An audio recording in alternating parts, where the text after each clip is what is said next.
Assalamualaikum warahmatullahi wabarakatuh. Perkenalkan, nama saya Mesta Pakaya dengan NIM C01422102.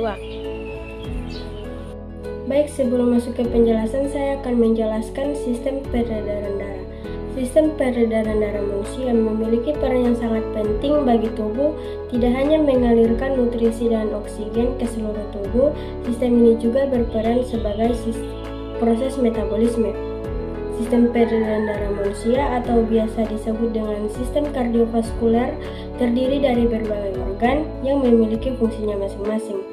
Fungsi utama dari sistem peredaran darah adalah mengedarkan oksigen, nutrisi, dan hormon ke seluruh sel dan jaringan tubuh. Peredaran darah manusia tersusun berbagai organ yang memiliki peran dan fungsinya masing-masing. Berikut adalah organ-organ yang berperan dalam sistem peredaran darah. Yang pertama, ada jantung. Jantung adalah salah satu organ vital dalam tubuh manusia yang berfungsi untuk memompa darah ke seluruh tubuh.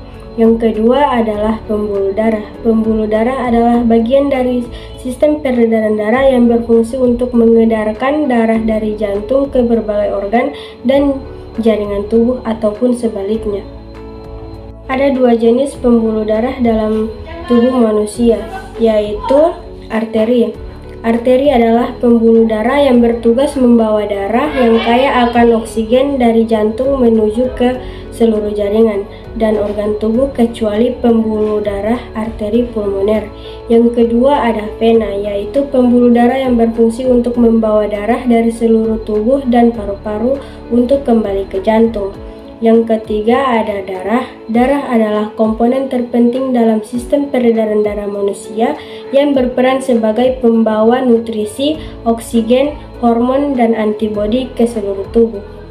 Tak hanya itu, darah juga mengangkut zat beracun dan sisa-sisa metabolisme seperti karbon dioksida untuk dikeluarkan dari dalam tubuh.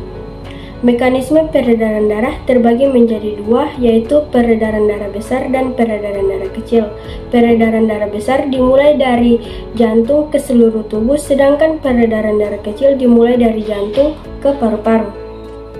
Kita masuk pada penjelasan mekanisme peredaran darah.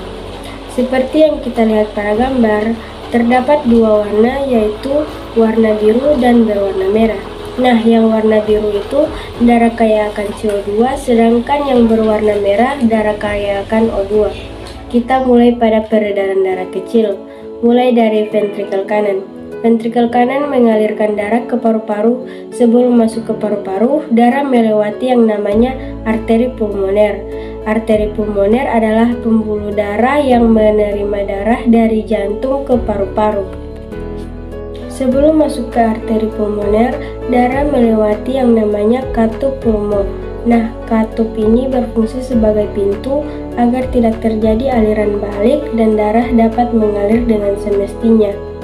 Setelah melewati arteri pulmo, darah masuk ke kapiler paru-paru. Di kapiler paru-paru ini terjadi pertukaran gas yang tadinya kaya akan CO2 menjadi kaya akan O2.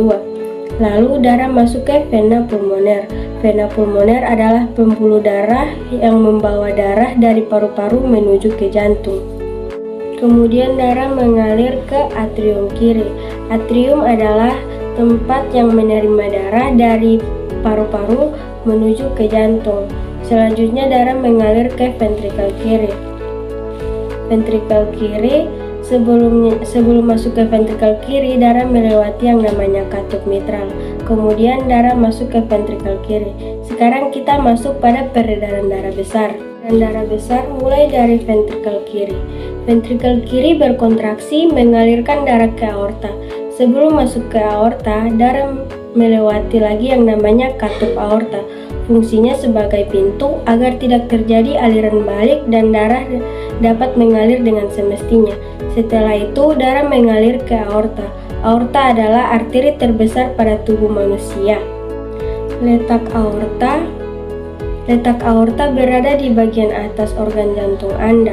Aorta berfungsi membawa darah yang mengandung zat oksigen dari bagian ventrikel kiri sampai ke seluruh tubuh manusia. Setelah itu darah masuk ke kapiler. Di kapiler terjadi lagi pertukaran zat yang tadinya kaya akan O2 menjadi kaya akan CO2.